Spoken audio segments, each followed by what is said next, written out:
Hello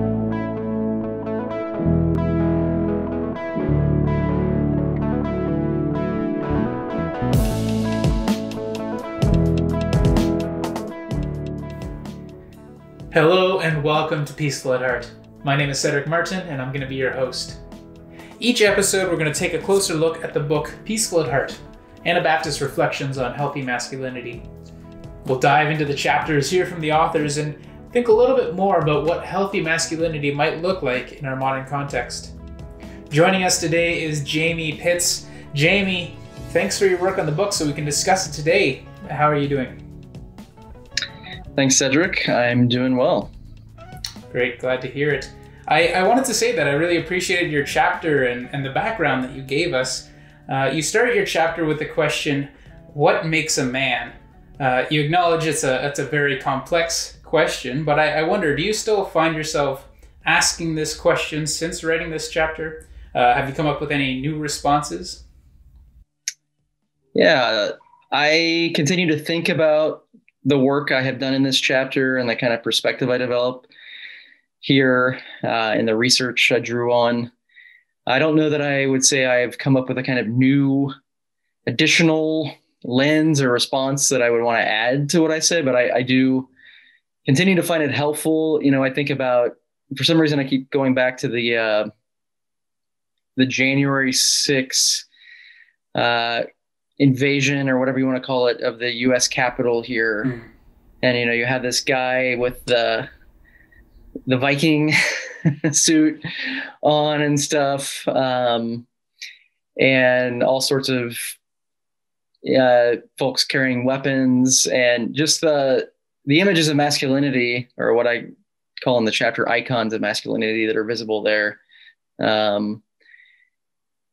That kind of event really signaled, or it signals to me, that there are a variety of masculinities within even, you know, a given culture. And in some ways, one way you can interpret the culture wars of a given society, the cultural fissures, at least of this society, and here I'm in the United States, by sorting out, you know, or one lens on these conflicts is trying to sort out, you know, what kind of iconic masculinities are really venerated and valued. And seeing the QAnon Viking in the U.S. Senate was a pretty clear sign of a particular vision of masculinity being raised up and praised and pursued. And in some ways, you know, that fits, if you think about, at the time, the U.S. senators, the men in their business suits, it's a very different kind of image of masculinity. And so some of what we were seeing there was a kind of conflict between these visions. So I would say, in terms of how I continue to think about these matters, it's really been, I think, becoming even more aware of just how central versions of masculinity are towards the different kind of fissures we have within our culture. Absolutely. I think, there's definitely a bit of a dichotomy between the different kinds of masculinity that presented itself there, for sure. I noticed that you spent a section of your chapter on birth certificates and the body. You talk about the assumptions that are made about you at birth and for others at birth, but what sparked this idea for you, and what does it say about our society? What sparked the idea was thinking about a comment from the French sociologist Pierre Bourdieu. He writes somewhere that the state is a kind of institution of recognition from birth through the grave, and that our status, and this would be the case personally, but also for other communities and institutions within geographies that are controlled by administrative states, that to be able to really have a presence, have an identity, the basic framework for that identity has to be conferred by the state. And so, you know, that really struck me because I think we tend to think about, well, we have identities, personal identities that come from our families, or let's say our churches, or other cultural factors that we may see as much older and bigger than the state. And here I'm talking about race and gender and other identity markers of that nature.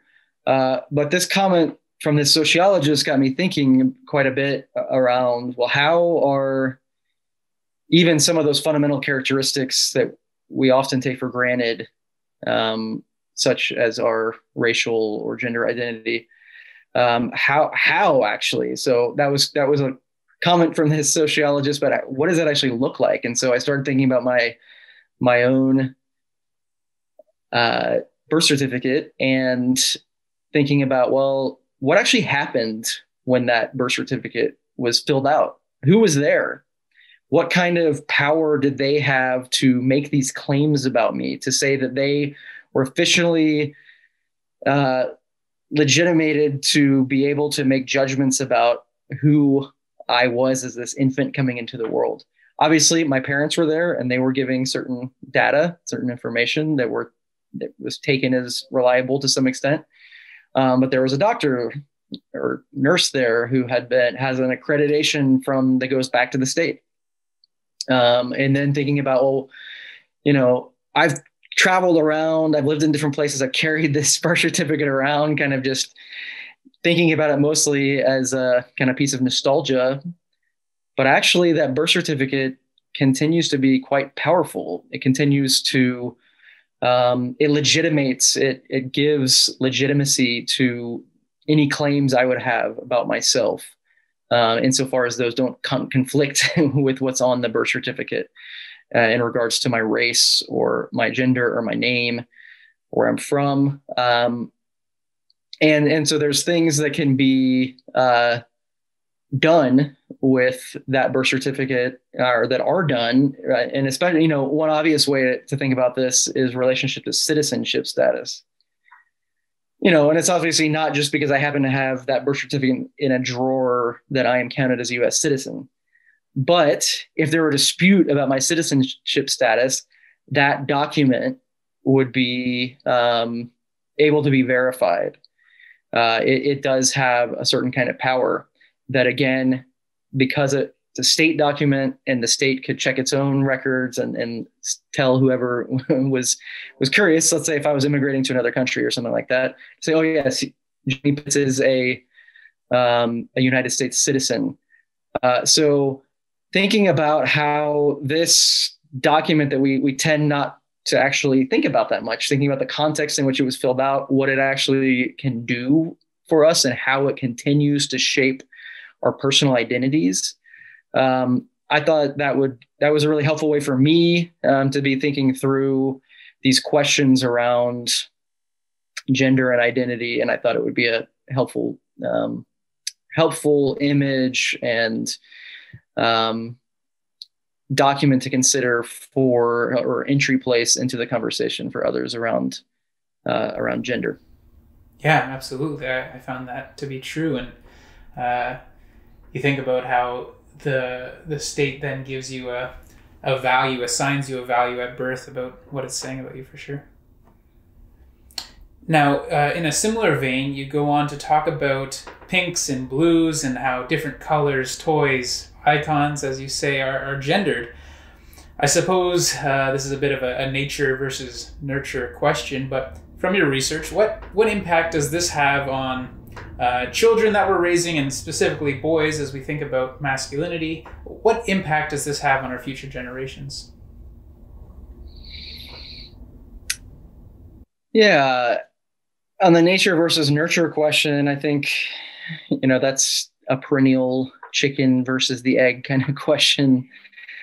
Part of what I'm trying to do in this section of the chapter is to caution overly quick moves to say, well, we know the answer to questions about gender or sexuality or another identity marker because we know the truth about our bodies, about biology and so forth. And the reason I'm cautious about that is because the claims we make about bodies and what we take as legitimate knowledge about bodies from the sciences, that information is often very new.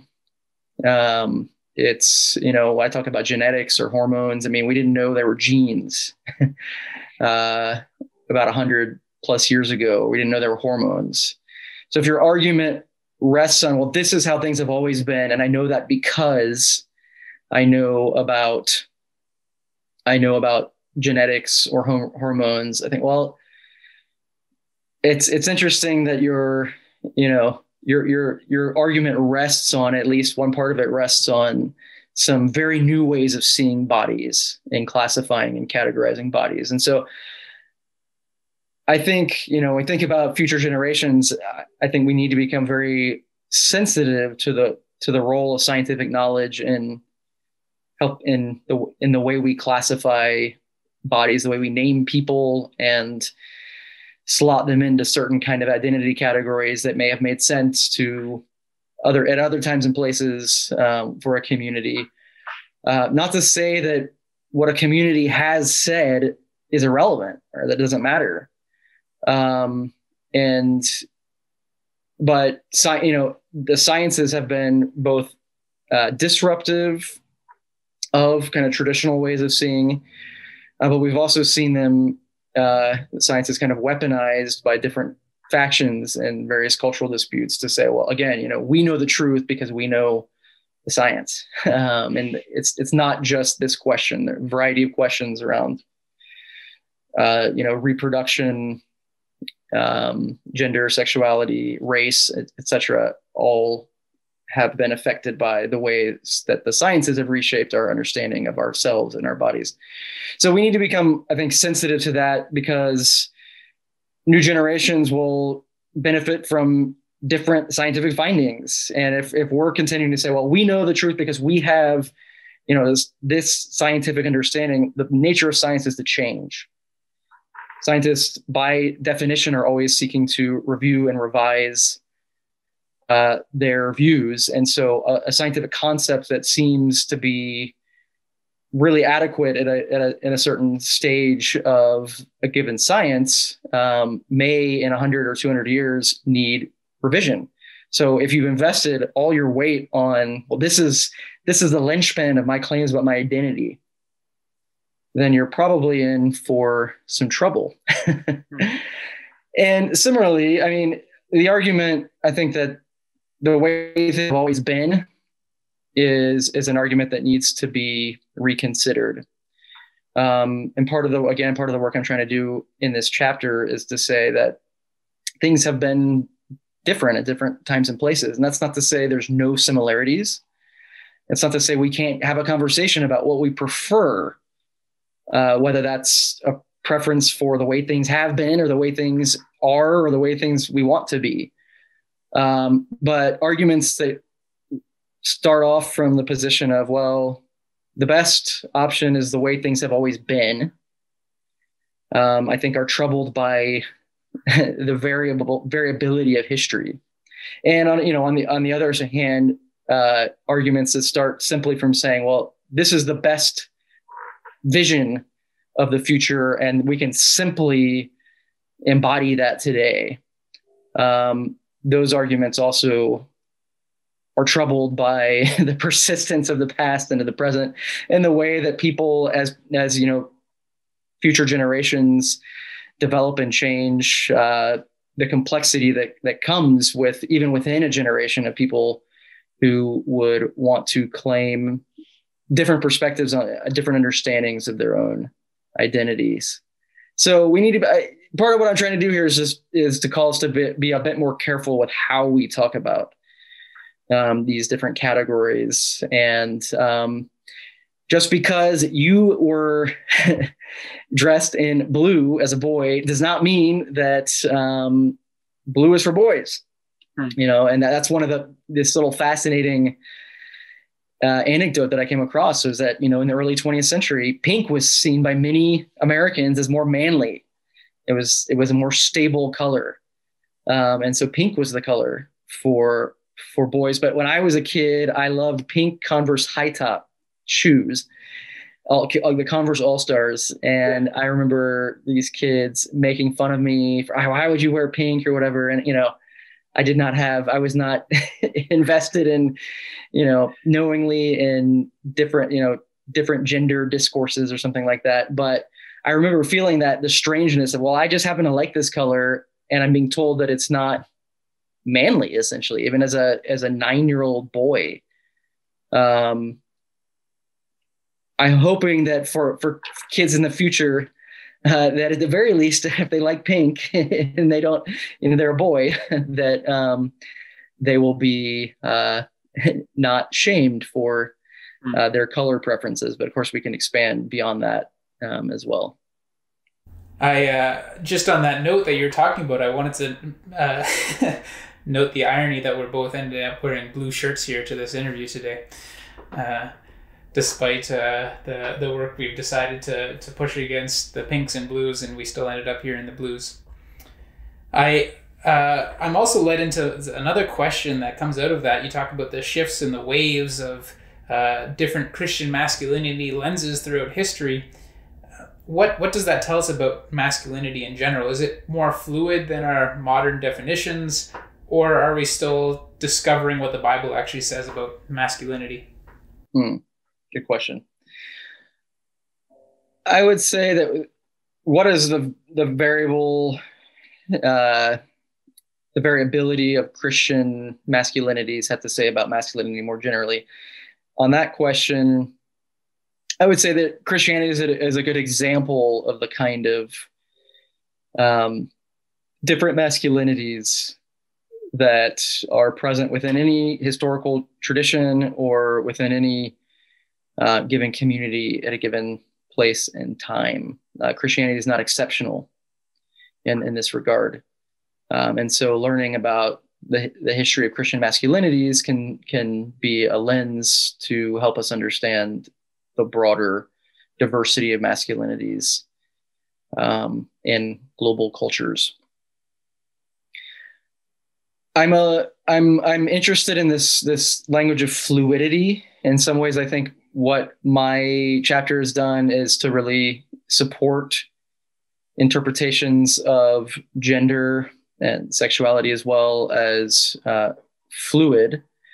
I'm aware of how that term fluid has become a kind of it has become a weapon and a kind of a point of contest within the culture wars. So people will say, "Oh, well, they just think gender is fluid." End of story. With the implication that gender can be, that there's some people who think gender can be whatever you feel like it at a given moment. And that the alternative to fluidity is having one stable for all time definition of masculinity, femininity, gender, and so on. And so here I would want to say, I try to say in the chapter at a couple places, our bodies are not endlessly malleable. We can't sprout wings and fly just because we want to. So there are some parameters to the fluidity of identity insofar as we're talking about embodied identity. And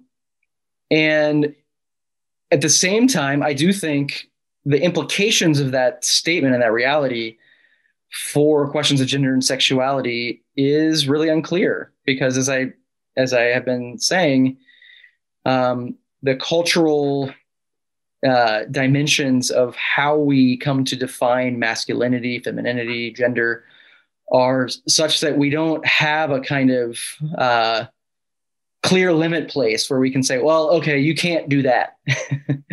I know I can't sprout wings and fly, but in terms of transformations of gender and sexuality, there are obviously different kinds of moral considerations that come into play that we can and should talk about. But what the limits are kind of built into our bodies is, I think, a lot less clear than the question about whether or not I can, spontaneously sprout wings.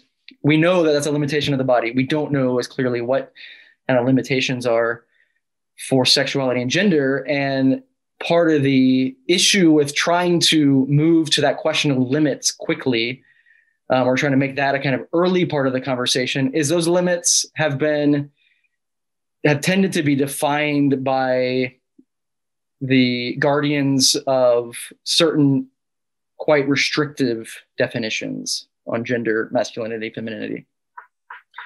And so we have not heard a lot until very recently of people who want to say, well, actually, in my experience or my sense of myself doesn't fit those categories, or I'm really interested in exploring some kind of alternative understanding and experience. We have not, or there has not been a lot of space given for that kind of exploration, at least within Christian cultures. Various times and places, you could say that there has been more space for exploration and difference, but there's been a lot of emphasis in much of Christian history on conformity to a kind of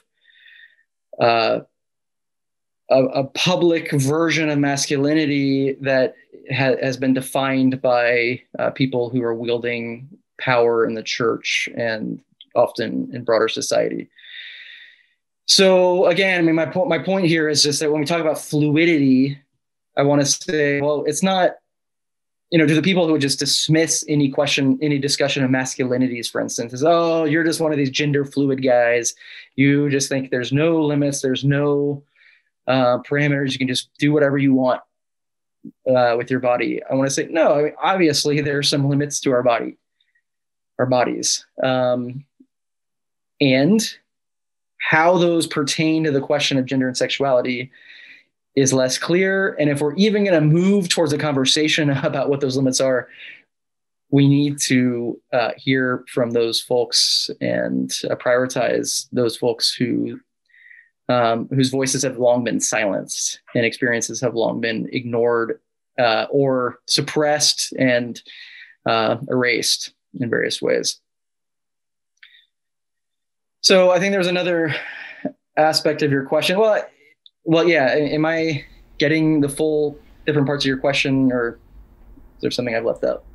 No, yeah, that definitely answers the question. I mean, responds to the question. I don't know if we ever truly have an answer if we're continuing to develop what masculinity looks like and if it changes over time. But I would say yes, you did respond to the question. Jamie, I'm curious, what role models did you have growing up, and did they leave an impact on your vision of what healthy masculinity looks like? Yeah, well, I definitely had role models. I had a father and a big brother who were models in different ways for me. I was really into sports, and so I had, other folks who followed baseball in the 1980s would know, I had pictures of big muscled baseball and basketball and football players often with mustaches and beards and so forth. I was always really into music. And so looking at these images on albums back when there were still albums, records were still the main way people got music and listened to music.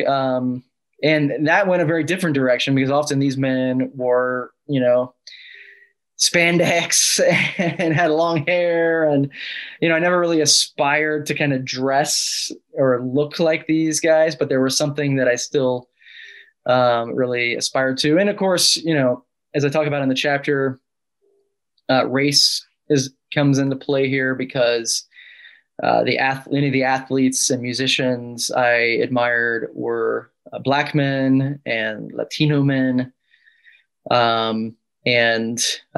So, in early stages of appreciating their music, not really having any idea of what that meant, the kind of racial differences, but, in some ways think it'd be fair to say, appropriating dimensions of their masculinities, their raced masculinities. Later learning, I think, to approach and appreciate their artistry and identities with more respect, and still learning, and still as kind of role models in some ways. So I would say I've had a variety of different kind of role models. Then we could talk about, other church leaders, friends, and so forth. In terms of the health of those role models, I would say in most cases, if not every case, the response to that question would be mixed. And, I think from a kind of more systemic perspective, we can say that because this is this question of masculinity, and for those of us who do identify as men and embrace in some ways some kind of masculine, some understanding of masculinity, it's complex. It's complex because of what I've been talking about in terms of our awareness of different models and our experience, our embodied experience. As I mentioned, this being, I have a very vivid memory of being in my school lunchroom at probably 8 or 9 and being made fun of for these pink Converse All-Stars.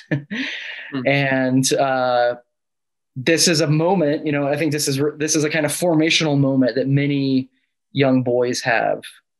And girls would have their own equivalents, I'm sure. But many young boys have these memories in which the emotional response to feeling inadequate as a man, the feeling resistance to that sense of inadequacy, that kind of complex experience that we have often very early on, we carry those memories with us, not just in our brains, but throughout our bodies. And they form they contribute to how we continue to navigate our world and how we position ourselves in relationship to other men, especially to role models, the kind of role models we gravitate towards and call upon, seek to emulate in different ways. And so I think that, again, that kind of, but the point I'm trying to make is that we carry with us already, and I would say probably in many cases, if not most or all, a sense of at least multiple versions of masculinity, multiple possible role models. And so different role models, I think, can help us access different communities, different senses of ourselves, different senses of feeling good about ourselves or bad about ourselves. And so just the existence of role models is complex, and the healthiness of those role models. And as we become role models, perhaps for others, knowing the kind of complexity of our own experiences, it means that it's difficult to have a really integrated sense of masculine identity. So not to say that it's impossible. And I would say, I, in various times and places, have benefited from men whom I have admired and been able to say, within your cultural context, you are embodying a version of masculinity in a way that is really compelling and seems to be not a kind of domination-oriented version of masculinity, but a masculinity that is oriented towards caring for others and supporting and loving within community. Yeah, thanks for that, Jamie. Jamie, we're unfortunately running out of time here. I do want to thank you for spending your time with us today. But before you go, did you have any sending thoughts for us? Sure. I know that the question of masculinity can be very difficult for many people. It can raise a lot of anxieties. I mentioned earlier about, there's kind of a reflexive resistance in some sectors of, at least in North America, to what would be, considered gender fluidity or anything approaching that. And so my hope is that men can make space for one another. Men can, without giving in to the anxiety of, if I hear somebody else's experience of masculinity, if I hear someone else say, well, this actually seems like a more healthy understanding of masculinity, and it might not be exactly what yours is, and it might actually make room for different possibilities of masculinity. That kind of conversation wouldn't simply be met with a shutting down of the dialogue. And my hope is that men who would feel resistant to that kind of conversation would be able to pause and hear that there's some good news in the possibility of multiple masculinities, because it means that what we inherit from our culture, from our communities, our families, and so forth, as definitions of masculinity aren't inherently the only definitions. And so some of the more toxic dimensions of those forms of masculinity, some of the ways those versions of masculinity can be oriented more towards domination and violence, defining men as inherently aggressive and needing to control, that doesn't have to be who we are. And so my hope is that any man listening to this or reading the book, engaging in these kind of conversations, would be able to pause if you are feeling any resistance and think about some of those less healthy dimensions, and thank God that doesn't have to be who we are. That doesn't have to have the last word on who we are as men.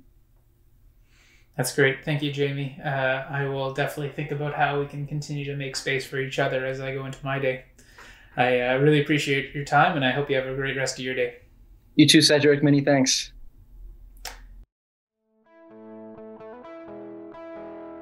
Peaceful at Heart was recorded in the city of Takaranto, the land covered by Treaty 13 with the Mississaugas of the Credit.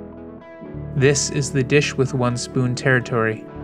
The Dish with One Spoon is a treaty between the Anishinaabe, Mississaugas, and Haudenosaunee that bound them to share the territory and protect the land.